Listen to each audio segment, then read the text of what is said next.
Raven by Edgar Allan Poe.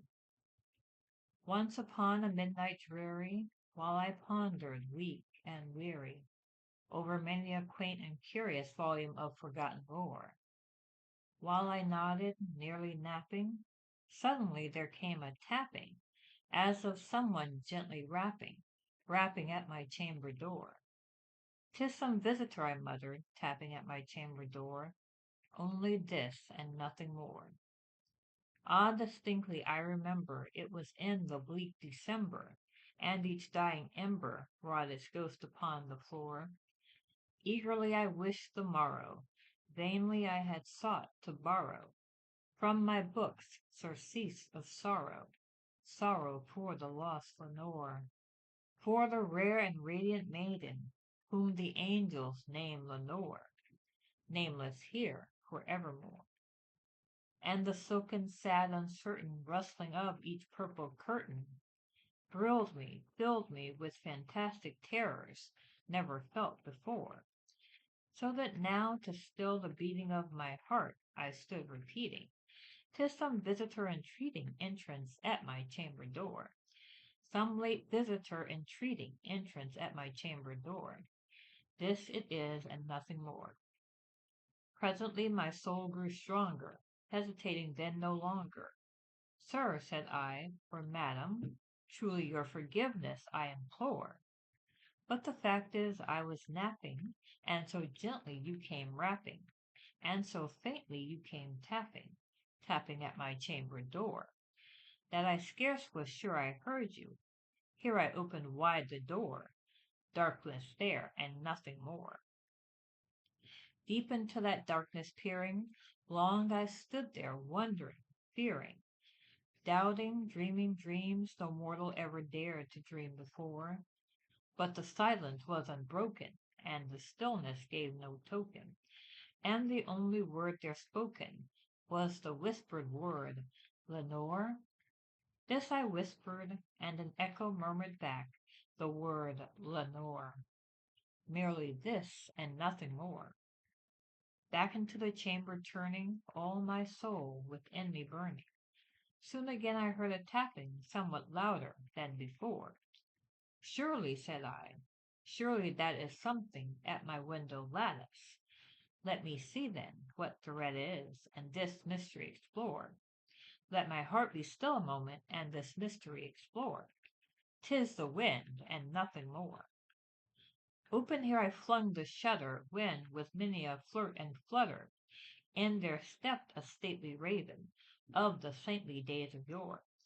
Not the least obeisance made he, not a minute stepped or stayed he, but with mien of lord or lady, perched above my chamber door, perched upon a bust of Pallas, just above my chamber door, perched and sat, and nothing more. Then this ebony bird beguiling my sad fancy into smiling, by the grave and stern decorum of the countenance it wore, "Though thy crest be shorn and shaven, thou," I said, "art sure no craven, ghastly grim and ancient raven, wandering from the nightly shore. Tell me what thy lordly name is on the night's Plutonian shore." Quoth the raven, "Nevermore." Much I marvelled this ungainly fowl to hear discourse so plainly, though its answer little meaning, little relevancy bore. For we cannot help agreeing that no living human being ever yet was blessed with seeing bird above his chamber door, bird or beast upon the sculptured bust above his chamber door, with such a name as Nevermore. But the raven, sitting lonely on the placid bust, spoke only that one word, as if his soul in that one word he did outpour. Nothing farther than he uttered, not a feather then he fluttered, till I scarcely more than muttered, "Other friends have flown before. On the morrow he will leave me, as my hopes have flown before." Then the bird said, "Nevermore." Startled at the stillness broken by reply so aptly spoken, Doubtless, said I, what it utters is its only stock and store, caught from some unhappy master, whom unmerciful disaster followed fast and followed faster, till his songs one burden bore, till the dirges of his hope that melancholy burden bore, of never, nevermore. But the raven still beguiling all my fancy into smiling, straight I wheeled a cushioned seat in front of bird and bust and door. Then upon the velvet sinking, I betook myself to linking fancy unto fancy, thinking, what this ominous bird of yore, with the grim, ungainly, ghastly, gaunt and ominous bird of yore, meant in creaking, nevermore. This I sat engaged in guessing, but no syllable expressing, to the fowl whose fiery eyes now burned into my bosom's core. This and more I sat divining, with my head at ease reclining, on the cushion's velvet lining, that the lamplight gloated o'er, but whose velvet violet lining, with the lamplight gloating o'er, she shall press, ah, nevermore. Then methought the air grew denser, perfumed from an unseen censer, swung by seraphim whose footfalls tinkled on the tufted floor. Wretch, I cried, thy God hath lent thee, by these angels he hath sent thee, respite, respite, and repent thee from thy memories of Lenore. Quaff, oh quaff this kind nepenthe, and forget the lost Lenore. Quoth the raven, nevermore. Prophet, said I, think of evil. Prophet still, if bird or devil, whether tempter sent, or whether tempest tossed thee here ashore, desolate yet all undaunted, on this desert land enchanted, on this home by horror haunted, tell me truly I implore, is there balm in Gilead? Tell me, I implore. Quoth the raven, nevermore. Prophet, said I, thing of evil, prophet still if bird or devil, by that heaven that bends above us, by that God we both adore, tell this soul with sorrow laden, if within the distant Aidenn it shall clasp a sainted maiden, whom the angels name Lenore, clasp a rare and radiant maiden, whom the angels name Lenore. Quoth the raven, nevermore. Be that word our sign of parting, bird or fiend, I shrieked, upstarting. Get thee back into the tempest and the night's Plutonian shore. Leave no black plume as a token of that lie thy soul hath spoken. Leave my loneliness unbroken. Quit the bust above my door. Take thy beak from out my heart, and take thy form from off my door. Quoth the raven, nevermore. And the raven, never flitting, still is sitting, on the pallid bust of Pallas, just above my chamber door, and his eyes have all the seeming of a demon's that is dreaming, and the lamplight o'er him streaming throws his shadow on the floor, and my soul from out that shadow that lies floating on the floor shall be lifted nevermore.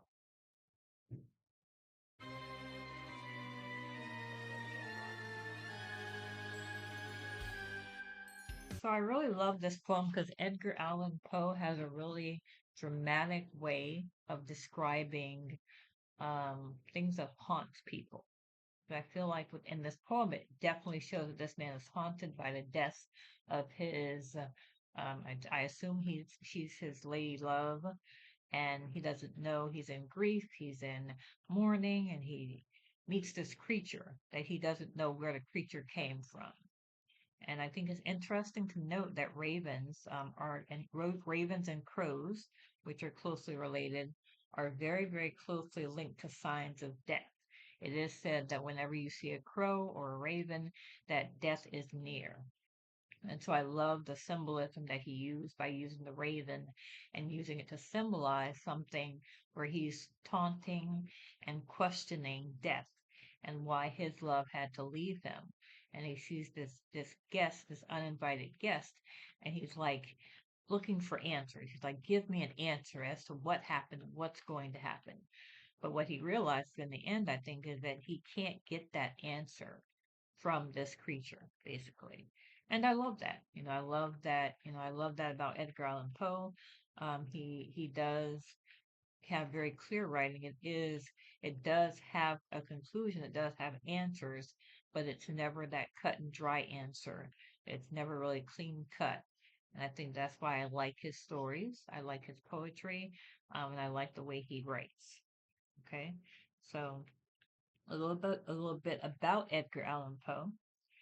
Edgar Allan Poe was born on January 19th, 1809 in Boston, Massachusetts, and he died on October 7th, 1849 in Baltimore, Maryland. So both his life and death were very tragic and mysterious. So he was best known for his stories and poetry that were steeped in the macabre, and he is considered the creator of the detective fiction genre and a significant contributor to the science fiction genre.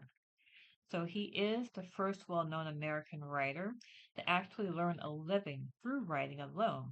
And he did have a very financially difficult life and career. I did read that he was only paid $9 for the Raven, even though even at that time it was a phenomenal success. It did have the success of the equivalent today would be of something going viral. So he really was, or being a bestseller. It really was very popular even in his day. All right. So yeah. Poe's father abandoned his family, and his mother died a year later, and so he was taken in by John and Frances Allan. And so I feel like that tragedy did actually influence a lot of his writing because he did write a lot about death, and he had a lot of death in his family, in his life, and in his family. Okay. So Poe published his first collection of poems in 1827, and that was titled Tamerlane and Other Poems. And that was not a commercial success. That was a flop. He only sold like 50 copies. And it was in January of 1845 that Poe published The Raven. And it was, an overnight success. It was an instant success, right? And I do like this poem because it does have that air of mystery, and the otherworldly. It really makes you wonder who is this raven that appears suddenly at the door as this man is grieving and mourning. And it makes you wonder, is it a sign, is it an apparition, or is it actually an object of his imagination, right? And so obviously the narrator has a lot on his mind, and could the raven have appeared as sort of a relief or an inspiration or a comfort, something that comes right at that right moment, or something else, some otherworldly thing of all these of some sign from above. Okay, and all these questions are very intriguing, and with this poem as a hope that in times of greatest despair, that we could be protected, that we could be guided, that something could come along to give us that little bit of extra comfort that we need. All right. And this tragic thing about Edgar Allan Poe's life is that he would himself become, you know, an enigma. Death was actually it was and is a big mystery, because on October 3rd, 1849, someone found him semi-conscious in Baltimore, and he was in great distress, and he was in need of, great medical assistance. And so he was taken to Washington Medical College, and unfortunately, he died on Sunday, October 7th at 5 in the morning. And no one really knows, what happened to him, what caused his death. But, one theory is that he was a victim of something called cooping, which is a form of electoral fraud in which citizens, were forced to vote for a particular candidate, and that practice sometimes did often lead to violence and murder. Right. So it was tragic, for a man, he left the world with, such amazing stories of tragedy and heartbreak and mystery. And ultimately, his demise became the most tragic and heartbreaking mystery of them all.